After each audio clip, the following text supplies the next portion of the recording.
रात ढल रही है। आसमान पूरा काला पड़ चुका है। शायद बारिश आने को बेकरार है। राहुल बाइक तेजी से चला रहा था कि घर जल्दी पहुंच जाए, पर बारिश का क्या भरोसा। अचानक बिजलियों की कड़कड़ाहट के साथ बारिश शुरू हो गई।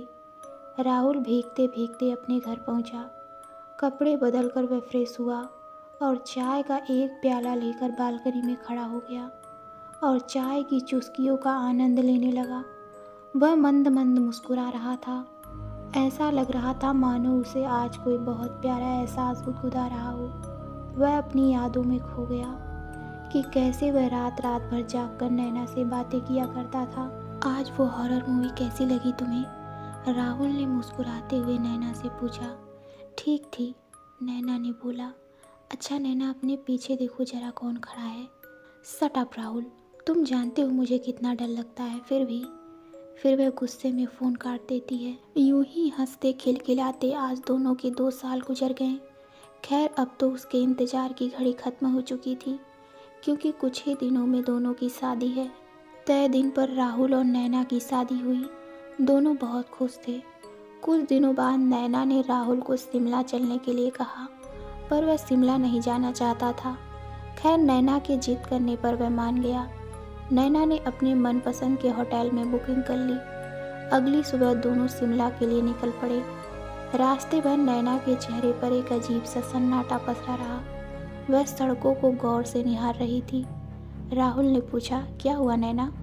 नैना ने कहा, कुछ नहीं राहुल, थोड़ा अजीब लग रहा है। ऐसा लग रहा है जैसे मैं यहाँ पहले भी आ चुकी हूँ। राहुल ने हंसते हुए कहा, ओ कम ऑन नैना। थोड़ी देर बाद उनका होटल भी आ गया। रिसेप्शन पर पहुंचकर उन्होंने रूम के बारे में पूछा। तब रिसेप्शनिस्ट ने चाबी देते हुए बताया कि उनका रूम 6 फ्लोर पर है। दोनों थके थे। दोनों खाना खाकर लेट गए। राहुल तो सो गया, पर नैना को नींद नहीं आ रही थी। उसे उस कमरे में कुछ अजीब सा महसूस हो रहा था। वह मुंह धुलने के लिए वॉशरूम में गई। वह मुंह धुल ही रही थी कि उसे लगा जैसे कोई एक एक कदम फेंकता हुआ उसके पीछे आकर खड़ा हो गया है। वह घबराहट के मारे पसीने से तरबतर हो गई और ज़ोर से चीखी। चीख सुनकर राहुल की नींद खुली और वह वॉशरूम में गया और नैना को वहाँ बेहोश पाया। राहुल उसे उठाकर लाया और मुंह पर पानी के छींटे मारे। तब नैना को होश आया। नैना ने बताया, राहुल वहाँ वॉशरूम में कोई है। राहुल ने नैना को तसल्ली देते हुए कहा, कुछ नहीं है वहाँ नैना, मैंने पूरा वॉशरूम चेक कर लिया है। पता नहीं तुम्हारे डरने की आदत कब जाएगी। तुम सो जाओ, थकी हो। हम कल घूमने चलेंगे और मस्ती भी करेंगे। यह कहकर राहुल ने नैना को सुला दिया और खुद भी सो गया। नैनीताल का सुबह का नज़ारा बहुत ही सुहावना था। पहाड़ियों के बीच पतली पतली सड़कें और हल्की हल्की कोहरे की धुंध। नैना और राहुल बाहर घूमने निकले। दोनों ने साथ में फ़ोटोज़ खींचे, खाया पिया और खूब एंजॉय किया। घूमते घूमते दोनों एक नुक्कड़ पर पहुँचे। दुकानदार से कुछ नमकीन के पैकेट और चाय ली और खड़े होकर बातें करने लगे। तभी अचानक से चाय वाले ने पूछा, कौन से होटल में ठहरे हो साहब? गोदावरी होटल में, रूम नंबर 413। क्यों?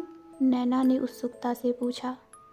यह सुनकर चाय वाले की आंखें चौड़ी हो गई। घबराकर बोला, कुछ नहीं साहब, कुछ नहीं।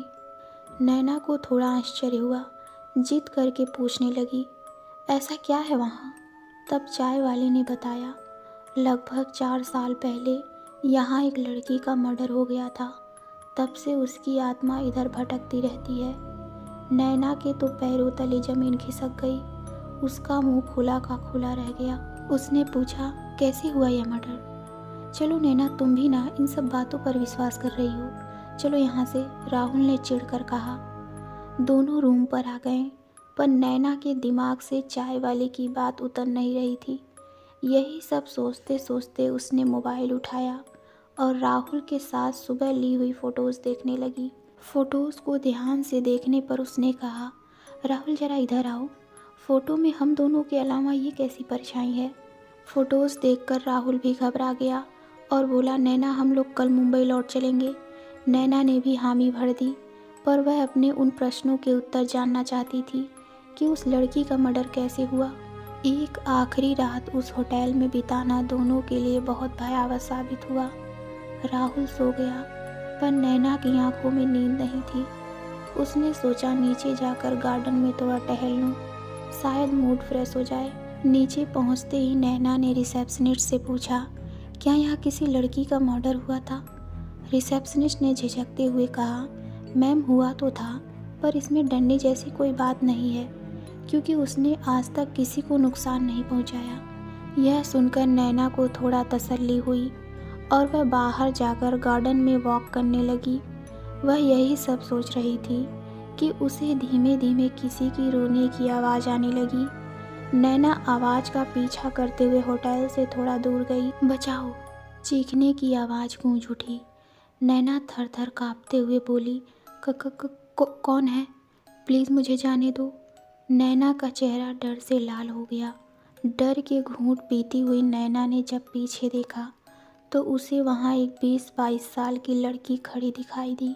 उसके घुंघराले बाल और चेहरे पर एक मुस्कान थी। मुझे बचा लो, यहाँ से मत जाओ, उस लड़की ने कहा। उसे देखकर नैना का डर तुरंत फिक्र में बदल गया। उसने पूछा, कौन हो तुम? उसने कहा, मैं मैथिली हूँ। नैना, तुम यहाँ क्या कर रही हो? राहुल नैना को ढूंढते ढूंढते वहाँ पहुँच गया। राहुल, ये लड़की।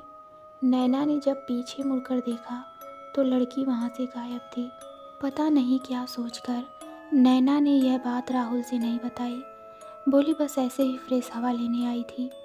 राहुल ने कहा, चलो यहाँ से, यही सब करोगी और रात में मुझे डराओगी। वैसे भी कल घर तो चलना ही है। नैना ने कहा कि यहाँ डरने जैसी कोई बात नहीं है। रिसेप्शनिस्ट ने भी कहा है कि उस लड़की ने किसी को नुकसान नहीं पहुँचाया, तो मैं सोच रही थी कि यहाँ कुछ दिन और रुक जाएं। राहुल के लाख कहने के बाद भी अब नैना वहाँ से जाने को राजी नहीं थी, क्योंकि उसे मैथिली का सच जानना था। ना नुकुर करने के बाद अंत में राहुल भी मान गया। तो दोस्तों, आपको ये कहानी कैसी लगी हमें कमेंट में ज़रूर बताइए। तो मिलते हैं कहानी के अगले पार्ट में। धन्यवाद।